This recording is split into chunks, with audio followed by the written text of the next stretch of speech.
Iran के रहबरे आला कहे जाने वाले मरहूम अयातुल्ला अली खामनेई की आखिरी रस्में आज से शुरू हो रही हैं। पूरी दुनिया की निगाहें तेहरान पर टिकी हैं, जहां लाखों लोगों के जमा होने की उम्मीद है। ईरानी हुकूमत ने कई दिनों तक चलने वाले जनाजे के प्रोग्राम का ऐलान किया है। सबसे पहले तेहरान में जनाजे की नमाज और आखिरी दीदार की रस्में अदा की जाएंगी। इसके बाद कुंभ में मजहमी मरासिम होंगे और फिर 9 जुलाई को मशहद में उन्हें सुपुर्द खाक किया जाएगा। अयातुल्ला अली खामनेई की रुखसती सिर्फ ईरान ही नहीं बल्कि पूरी मुस्लिम दुनिया के लिए एक अहम वाकया बन चुकी है। ऐसे में बहुत से लोगों के जेहन में ये सवाल भी उठ रहा होगा कि आखिर सुपुर्द खाक क्या होता है और अलग अलग देशों में इस रस्म को किस तरह और कैसे किया जाता है। सुपुर्द खाक फारसी और उर्दू का एक लफ्ज़ है। इसका मतलब है मिट्टी के हवाले करना। इस्लाम में किसी शख्स के इंतकाल के बाद उसके जिस्म को पूरे एहतराम के साथ दफन करने की रस्म है, जिसे सुपुर्द खाक कहा जाता है। इसे सिर्फ आखिरी रस्म नहीं बल्कि एक मजहबी फ़र्ज भी माना जाता है। तो जानते हैं सबसे पहले होता क्या है। सबसे पहले होता है गुस्ल। किसी मुसलमान के इंतकाल के बाद सबसे पहले उसके जिस्म को शरीयत के मुताबिक पाक किया जाता है। इस अमल को गुस्ल कहा जाता है। साफ पानी से पूरे जिस्म को धोया जाता है ताकि मरहूम को पाक हालत में अल्लाह हुजूर के पेश किया जा सके। यह जिम्मेदारी आमतौर पर घर के लोग या इस काम का तजुर्बा रखने वाले लोग निभाते हैं। फिर पहनाया जाता है सफ़ेद कफन। गुस्ल के बाद मरहूम को सादे सफ़ेद कपड़े में लपेटा जाता है, जिसे कफन कहा जाता है।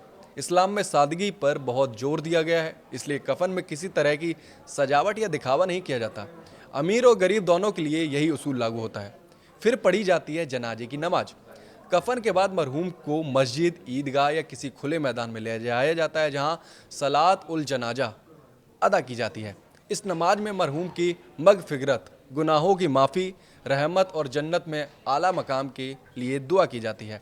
जनाजे की नमाज दूसरी नमाजों से अलग होती है। इस नमाज में रुकू और सजदा नहीं होता है। फिर इसके बाद होती है दफन की रस्म। जनाजे की नमाज के बाद मरहूम को कब्रिस्तान ले जाया जाता है। इस्लाम में कोशिश की जाती है कि इंतकाल के बाद जल्द से जल्द दफन की रस्म पूरी कर ली जाए। कब्र पहले से तैयार रहती है। मरहूम को आमतौर पर दाहिनी करवट इस तरह लिटाया जाता है कि उनका चेहरा किबला यानी मक्का शरीफ की तरफ रहे। इसके बाद कब्र को मिट्टी से भर दिया जाता है। कई जगह मौजूद लोग भी 3 मुट्ठी मिट्टी कब्र में डालते हैं और मरहूम के लिए दुआए मगफिरत करते हैं। इस्लाम में कब्र को सादा रखना बेहतर माना गया है। अब कुछ सवाल ऐसे हैं जो सबके जेहन में उठते हैं, जैसे पहला दफन क्या होता है। सुपुर्द खाक के बाद घर वाले, रिश्तेदार और अहबाब मरहूम के लिए दुआ करते हैं। ताजियत का सिलसिला शुरू होता है, जिसमें लोग घर पहुंचकर अहले खाना, परिवार के सदस्य को सब्र की तालीम देते हैं और मरहूम की मगफिरत की दुआ करते हैं। आमतौर पर 3 दिन तक ताजियत यानी कि सांत्वना का सिलसिला चलता है। दूसरा, सुपुर्द खाक में फूलों को लेकर क्या रिवायत है। इस्लाम में सुपुर्द खाक की बुनियादी रस्मों में फूल चढ़ाना शामिल नहीं है। हालांकि कई मुस्लिम मुल्कों और इलाकों में लोग मरहूम के लिए मोहब्बत, एहतराम और याद के तौर पर कब्र पर फूल या गुलाब की पंखुड़ियाँ बिछाते हैं। इसे ज़्यादातर स्थानीय रिवायत माना जाता है, इसलिए अलग अलग जगहों में इसका तरीका भी अलग हो सकता है। तीसरा सवाल है कि सुपुर्द खाक के दौरान कब्र में कौन कौन उतर सकता है। आमतौर पर कब्र में मरहूम के बेटा, भाई, पिता या दूसरे रिश्तेदार उतरते हैं। अगर ऐसा मुमकिन ना हो तो कब्रिस्तान में तजुर्बेकार लोग या दफन की रस्म अंजाम देने वाले लोग ये जिम्मेदारी निभाते हैं। कब्र में उतरने वाले लोगों का मकसद मरहूम को पूरे अदब और एहतराम के साथ दफन करना होता है।